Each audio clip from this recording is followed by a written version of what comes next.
I found something strange on a construction site. I work construction. Well, to be exact, I'm more of a day laborer.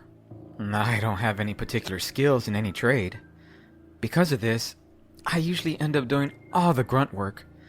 They need the job site cleaned. They call me. The pay isn't bad. And honestly, I don't really have the desire to work anywhere else. I'm one of those people that sort of just let my apathy embody me. Although, I do have daydreams of being someone important someday. I just don't know how. Needless to say, the days are long and tiresome, especially during the summer. That's when I wish I possessed a bit more motivation to find another job. But by the time I get home, I'm already in zombie mode, and the only thing I could think of is cracking open an ice-cold beer once walking through the door. Well, that was until I found the strangest object on the job site. The day was like any other. I was walking around the site doing my best to stay hidden, passing the time on my phone, but unfortunately, my boss found me. He needed me to dig a ditch outside, something I wasn't looking forward to since the excruciating sun would be showering down its harsh heat on me. I tried to play dumb and told him I didn't know how to dig, but he didn't buy the excuse. I could feel all my enthusiasm for the day escape me, and I reluctantly searched for a shovel. Sweat cascaded down my face as I dug my shovel deep into the earth. With each thrust, I could feel my energy slowly slip away, and I even contemplated the idea of quitting. I was about 5 feet deep when my shovel hit something hard. The sound echoed in the narrow trench, startling me, causing me to fall back, twisting my ankle in the process. Ah, dang it!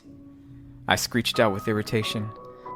My eyes cautiously crawled over to the obstruction that my shovel had hit, and at first, I couldn't see it. Most of it was still buried in the soil, and initially I thought it was a rock. But something about the way that thing protruding from the ground glistened in the sunlight sparked my curiosity. I kept digging, doing my best not to break or damage the object, and soon, I saw what it was. And to my horror, it was a fossilized skeletal hand, the remains of some poor soul. I didn't know what to think. I just stared down at it for minutes, trying to process what I was seeing. The most terrifying part was how large it was. It must have belonged to a man at least 7 feet tall, if not larger. If the person was alive, they could have easily crushed my head with one clench of their fist. I couldn't explain it, but a sense of disquietude crept its way into the forefront of my mind. A part of me told myself, just to bury that thing deeper, that something like that had no business being unearthed. But the other side of me knew this was something special, an artifact of a time lost. And as I balanced the two thoughts, I heard my boss coming, and I quickly picked up the skeletal hand and stashed it in my tool bag. That night, I sat on my couch in my living room drinking an ice-cold beer as my dog sat next to me panting. I placed the hard hand on my coffee table as if it were some master centerpiece. Both me and my dog were lost in our own bewilderment as to the origins of where this thing came from. Well, at least I was. I'm pretty sure my dog had no clue to what was going on. But I did find it odd that not even he wanted to get close to the frightful thing. That's when I leaned over to pick up the unusual hand, gripping it tightly. And as I inspected the mystifying object closer, I could feel a slight wave of euphoria engulf my senses. The lightheadedness nearly caused me to faint.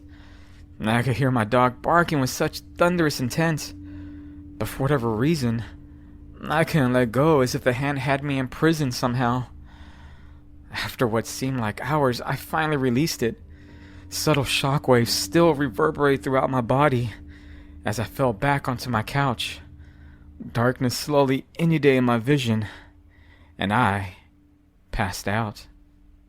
I woke up the next morning tired and sore as if I had ran a marathon.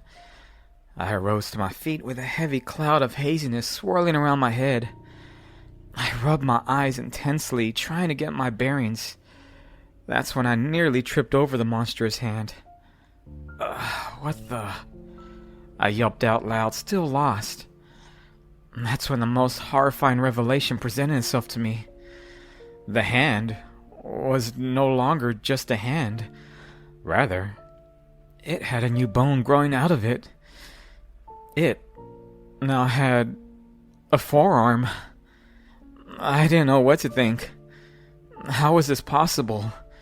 I scratched my head, not sure if I was remembering correctly. Maybe it always had it? I was late for work, so I pushed all of my trepidation into the back of my mind, leaving the ghastly arm on the floor. As the day progressed, my body pains only sharpened, especially my arm. I coddled it in a sling for most of the day, which was the perfect excuse for me not having to dig. Now, I'm one of those people that don't like going to the doctor, so I downed aspirin after aspirin throughout the day, hoping my arm would feel better, but the pain kept getting worse. In fact, my arm was starting to bruise. I left work early. I just needed some rest. By this point, I couldn't even move my hand, as if it were paralyzed. Arriving home, I planned on collapsing onto my couch and hibernating for hours. But to my dread, there it was. The hand. It wasn't on the floor where I left it. It was now on the couch.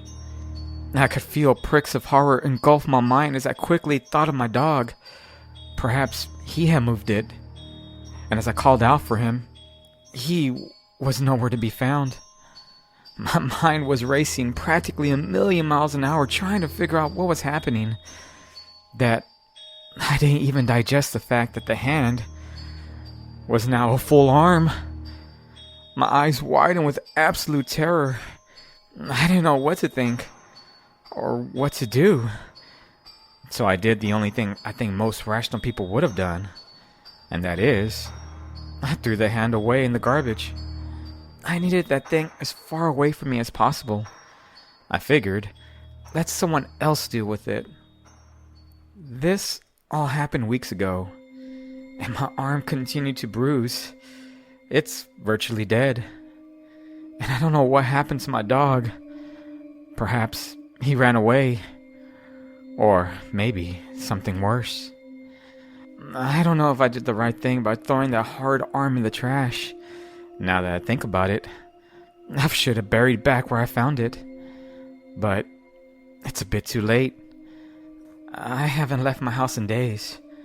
My entire body's now bruising, and I can hardly move. I can only imagine how much more that monster now has grown.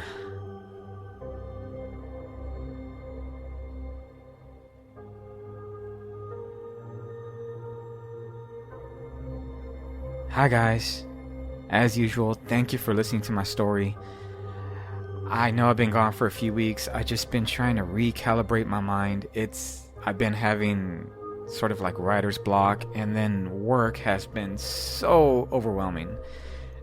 And honestly, my kind of job gets a lot busier during the summer, so it's only going to get worse for me. So I'm going to try to keep up a routine of writing a story and producing it every week. But I might not be able to. Who knows? We'll see what the future has in stored. Either way, I'm going to try to do YouTube Shorts because I think that's the quickest way for me to produce content. And if you like the way I write my stories or narrate them, then please consider subscribing and dropping a like, leaving a comment. It really helps out the channel. But let me know what you think. What would you do if you found a weird object unearthed in the ground? Would you pick it up? Would you think it's something special? I mean, could it be cursed? I don't know. I don't know what I would do if I found something weird. I know I found things weird before, and I usually just leave it alone. So, anyway, just food for thought. Anyway, I hope you have a great weekend, guys, and I hope you have an awesome Memorial Day weekend. Shout outs to the fallen that served our military. They're special people. And I hope you guys have an awesome coming week. Alrighty, guys. I'll see you in the next one. Bye.